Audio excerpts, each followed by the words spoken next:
pada manusia yang ada di seluruh dunia.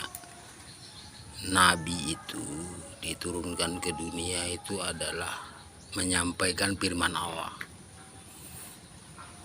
Mulai dari Nabi Abraham, Adam, sampai Muhammad. Seluruh nabi itu dia hanya seperti manusia Anda. Hanya kelebihan mereka didampingi oleh Roh Kudus pada saat dia hidup di dunia. Jadi dipilih, didampingi Roh Kudus, sehingga ucapannya itu adalah dari Allah sendiri. Tapi begitu nabi itu wafat, dipanggil Tuhan, selesai nabi itu. Contohnya Nabi Adam, Nabi Nuh, Nabi Musa, Nabi Muhammad, dan semua nabi itu selesai. Kenapa? Karena mereka itu adalah perwakilan Allah pada saat itu. Nah, ajaran-ajaran yang ada di bumi yang disampaikan oleh nabi dan firman Allah itu tetap berlaku bagi kehidupan manusia di dunia. Tapi manusia harus tahu bahwa yang mendampingi nabi itu adalah Roh Yesus, Roh Kudus, malaikat Yesus, malaikat Allah. Sehingga pada akhir zaman Yesus datang sendiri sebagai perwakilan Allah, sebagai perwakilan Roh Kudus. Itu yang dikatakan Trinitas. Jadi Yesus itu berbeda dengan semua nabi. Kalau nabi itu dilahirkan dari perkawinan pria dan wanita.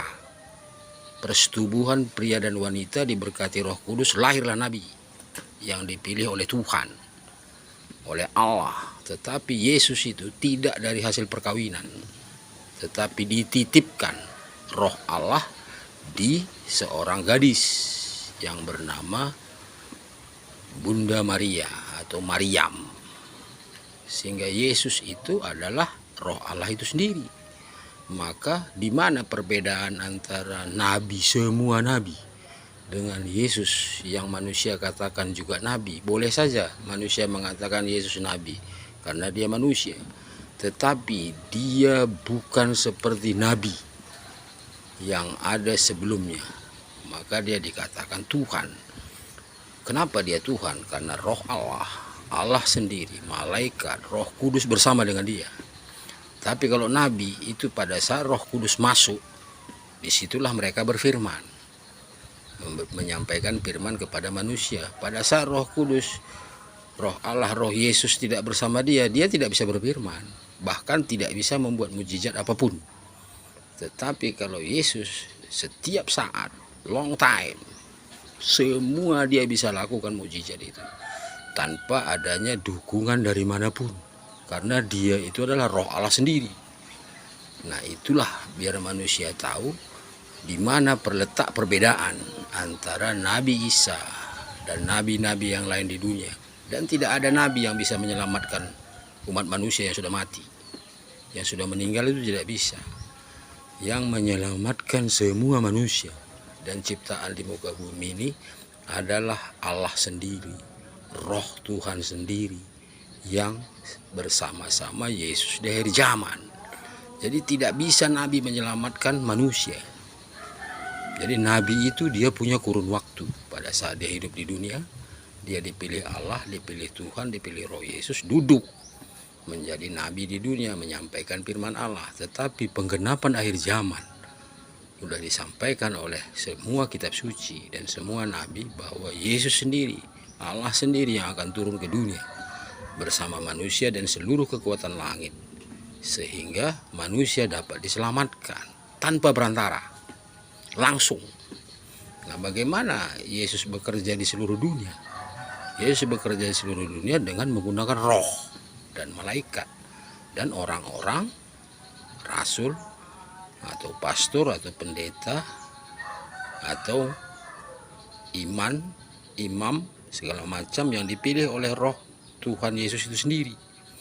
Nah, begitulah cara penyelamatan manusia dan penghakiman manusia dan penyelidikan manusia tentang dosa dan perbuatan mereka selama mereka hidup di dunia.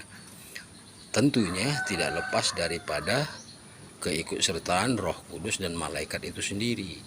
Jadi Yesus itu berada di semua titik kehidupan karena dia roh.